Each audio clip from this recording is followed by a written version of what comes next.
Community policing forums, traditional leaders and other structures have signed a pledge with KwaZulu-Natal Police. The aim is to improve their working relationship to assist crime-fighting efforts. eNCA senior reporter Dasen Thathiah attended the two-day KZN community policing in Indaba. The SAPS in KwaZulu-Natal has wrapped up a two-day in Indaba, including community policing structures, traditional leaders, youth and other interested stakeholders. The point of it was to look at ways to improve the crime-fighting response in a province that is plagued with unusually high and violent crimes. Now, as a result of this, the commissions that were here discussed various issues and possible solutions, culminating in a pledge that was signed between all of the parties. Now, this includes not just the SAPS, but also the provincial government, the NPA, and obviously the community-based policing structures. The provincial commissioner here, Lieutenant General Nhlanhla Mkhwanazi, has pointed out other loopholes beyond that of the SAPS and its responsibility. He spoke about issues relating to the constitution, to legislation, and all of these community-based factors and societal issues that impact policing.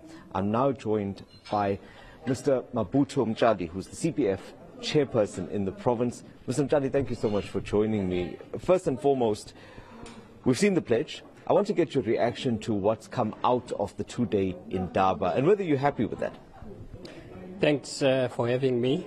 Yes, I'm very happy. I'm very happy, you know, because what we want to do in KZN, we're still committed in fighting crime as a community. But in Indaba, that is why you have seen that amongst us, there were some other stakeholders like our Fundisi, our Kosi, and various leadership of the district CPFs. So that this information that we're gathering here is going to cascade down to district and down to station levels. Mr. Mtshali, the provincial commissioner pointed out in one example how sometimes the SAPS looks to the community for information, but they're not forthcoming with that. How do you propose to deal with that issue of getting communities to come forward? Because sometimes they're just scared, or maybe they don't trust the SAPS. Yeah. That is what we want to do, all right? Maybe to deal with the mindset of people who still having that perception that the police are enemies to us. When they see the police, they see people that is going to arrest them, maybe for no reason. No, we want to make sure that our community are working together with the police, and they must know that the police are there to protect us, to keep safe of our families. Yeah. So that is why as CPF people, we elect all formations of structures down there to involve them in the CPF. In the CPF, we work with all other structures, with just like Amakosi, NGOs, and as well as the people from different departments. That's the aim of showing the community that, you know, we must all come together and fight this pandemic called crime. How do you make sure that the criminals don't hide inside these CPF structures? Yeah, each and every member of the CPF, that is in the CPF, we do screening. When they come to the CPF, we make sure that all the people are elected, then we screen them. If we find that these people are involved in any criminal activities, then we tell the community, no, this person must be excused for this reason.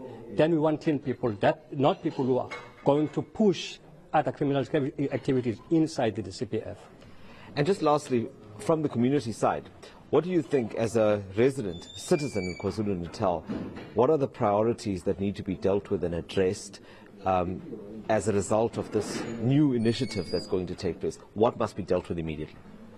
Yeah, I think the communities of KwaZulu-Natal. You see, I did highlight yesterday that now we're so fed up of all reports that are coming maybe from the media and stuff. I don't say the media is saying something wrong. It's saying something that is happening there. KwaZulu-Natal, it looks like a slaughter where people are killed. KwaZulu-Natal is an area where drugs and something is happening there. So now we want to change that and make sure that we must start now, root out all those elements amongst us so that we bring our province back to the normal like other provinces, if it is so. Appreciate your time. Thank you so much, Mr. Mtshali.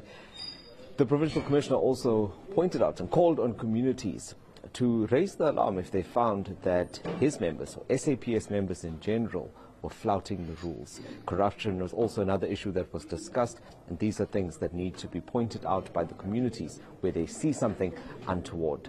This is going to be the first of several such meetings, which include the community policing structures, other stakeholders, as well as the SAPS. I'm Dasen Thathiah in Durban.